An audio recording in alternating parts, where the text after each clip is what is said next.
김용태입니다. 저는 오늘 아주 기분이 좋습니다. 오늘 공청회는 우리 정무위원회가 어떻게 나아가야 하는가에 대한 전범을 보여준 멋진 쾌거의 날이라고 평가하고 싶습니다. 왜냐하면 그간 이 산업은행법 민영화 관련해서 사실 이제 다른 민감한 정책 이슈와 얽혀 있다 보니까 이 산업은행 민영화 이 법안 자체도 막연하게 절대 통과해서는 안 된다. 따라서 상정조차 할 수 없다. 이렇게 취급받아 온 게 사실입니다.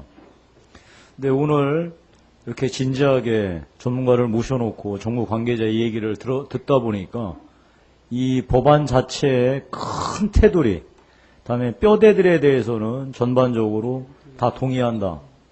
다만 몇 가지 우려스러운 부분들에 대해서는 정말 좀 더 보완을 하고 토론을 할 필요가 있다라는 정말로 큰 공감대를 이뤄냈다 싶습니다. 따라서 이 산업은행 민영화는 정말 진지하게 우리 야당 의원들께서 걱정하시는 세세한 부분들, 이런 부분들에 대해서 정말 심혈을 기울여서 서로 머리를 맞대고 그래서 그런 것들을 보완해 나가는 이제 작업만 남아있지 않나 싶습니다. 오늘 이게 아마 그래서 오늘 뭐 중대한 지금 진전이 있었다고 보고요. 저도 사실 그래서 이런 발언조차 안 해도 될 것 같은데 다만 우리 국민들께서 지금까지는 이 법안 자체에 대해서 큰 틀조차 제대로 보지 못하셨기 때문에 우리가 대표적으로 잘못 알려진 우려에 대해서는 한번 그래도 짚고 넘어가는 게 도리가 아닐까 싶습니다. 그래서 저는 뭐 사실 제가 전문가가 아니기 때문에 아주 뭐 우리 존경하는 이성남 의원처럼 아주 세세한 부분에 대한 미세 조정 내지 정말 이런 것들은 제가 다루지를 못하지만 일반 국민들께서 우려하고 계시는 잘못 알고 계시는 부분에 대해서는 한번 짚고 넘어가는 게 맞을 것 같습니다. 아까 오전에 제가 이 법안 관련해서 지금 이 시점에서 과연 상업금융은 물론 투자금융까지 겸하는 이 CIB를 만드는 것이 타당하냐. 왜 이런 질문이 나왔냐면 작년 리만브로스를 비롯한 유수의 IB들이 무너지면서 과연 이 IB를 우리가 뭐 CIB라고 하더라도 IB 기능을 수행하니까요. IB를 만들어내는 게 과연 타당한 것이냐라는 의문들이 제기된 게 사실입니다.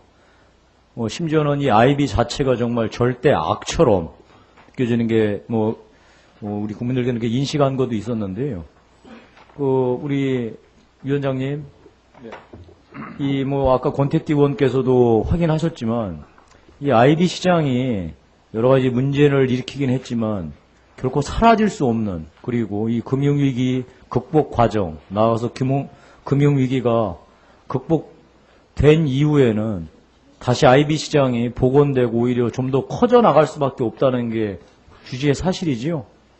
예, 그렇게 봅니다. 예, 그래서 이걸 준비를 안 할 수는 없다. 그걸 좀 확인하고 싶습니다. 두 번째, 그럼 우리나라가 과연 이런 IB를 키워낼 수 있는 역량과 준비가 되어 있느냐, 그리고 그것이 과연 산업은행이냐라는 이제 논란이 있을 수 있겠는데요.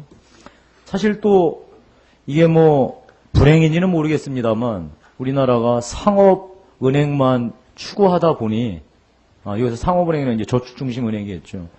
그러니까 추구하다 보니 사실 산업은행만큼 IB를 할 수 있는 이런 준비가 되어 있는 것은 결국 또 산업은행밖에 없다, 우리나라에서. 이게 현실이고요. 그런 차원에서 산업은행을 어떻게든 잘 준비시키고, 제가 이런 말까지 써서는 뭐하지만 정말 혹독하게 훈련시키고 이런 과정을 통해서 사실 IB를 준비할 수밖에 없다, 산업은행을 통해서. 이도 사실이지요? 네. 예. 다음으로요.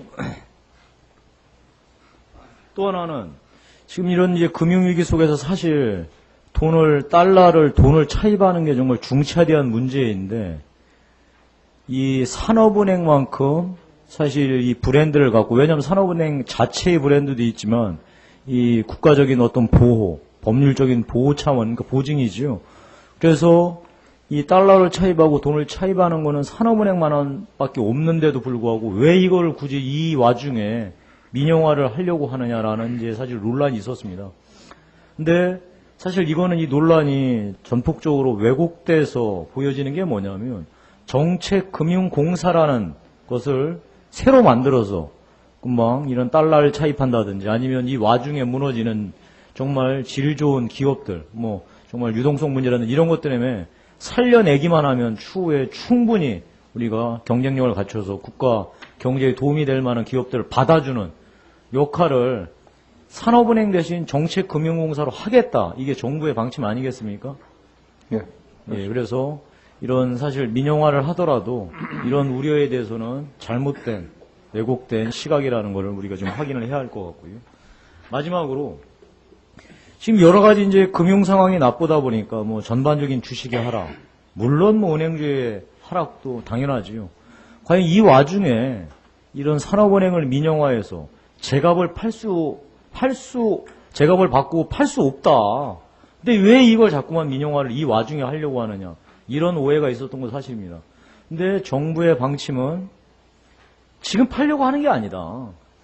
적당한 때 정말 제값을 받고 팔겠다. 다만 이 산업은행 민영화의 이 틀에서는 여러 가지 이제 준비 과정, 뭐 다음에 이것을 다시 이제 법조차 만들어 놓지 못한다면 또 다시 산업은행 민영화를 뭐 정말 이게 언제 될 수 있을지 모를 상황으로 밀려가기 때문에 법부터 만들어 놓고 준비 과정을 거치고 적당한 때 이 은행을 팔아서 국민들이 우려하시는 헐값 매각을 반드시 막아내겠다. 이게 정부의 뜻인가요? 네, 맞습니다. 예, 이 지점에 대해서도 아마 이게 크게 이 세 가지가 일반 국민들께서 우려하셨던 내용인 것 같습니다. 따라서 마지막으로 우리 위원장님께서 이 문제에 대해서는 제가 30초만 더 주십시오. 네. 마무리 발언. 에 대해서 정부가 아주 기술적인 부분, 그러니까 우리 뭐 존경하는 이성남 의원이나 여러 유수의 경제학자 전문가들이 걱정하시는 미세 조정 부분은 아마 필사적으로 같이 머리를 맞대고 해내시고, 다만 이런 큰 틀, 민영화의 틀, 다음에 정말 하루가 시급한 정책금융공사를 빨리 만들어서 일반 지금 상업은행이 수행하기 어려운 이런 지금 유동성을 빨리 공급하고, 다음에 필요한 기업들에게 대출을 해주는 이런 작업들을 진행해 나가야 할 것 같습니다. 이거에 대해서 전반적으로 위원장님께서 어떻게 끌고 나가실지에 대한 뭐 그림하고 각오를 간단하게 말씀해 주시기 바랍니다. 산업은행에 있어서 이런 민간은행이 해야 될 그런 영역하고 어떤 정책금융기관으로서 해야 될 영역에 대한 논의는 80년대부터 지금 20여 년 넘게 진행되어 왔습니다. 그래서 대부분 콘센서스가 이루어진 그것을 지금 이 정부에서 체계화해서 추진하는 거고요.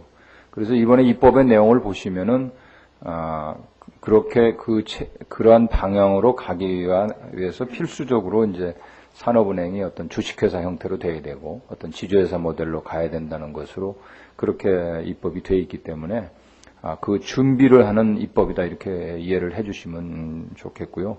앞으로 이 산업은행의 어떤 민간 쪽에서 IB로 커야 될 부분하고 정책금융공사로서 이 정책금융으로서 커야 될 부분을 정부가 다 아울러서 뭔가 멋있는 새로운 어떤 그런 CIB 모델을 키우기 위해서 금융위가 하여튼 적극적으로 정책 노력을 기울이겠습니다.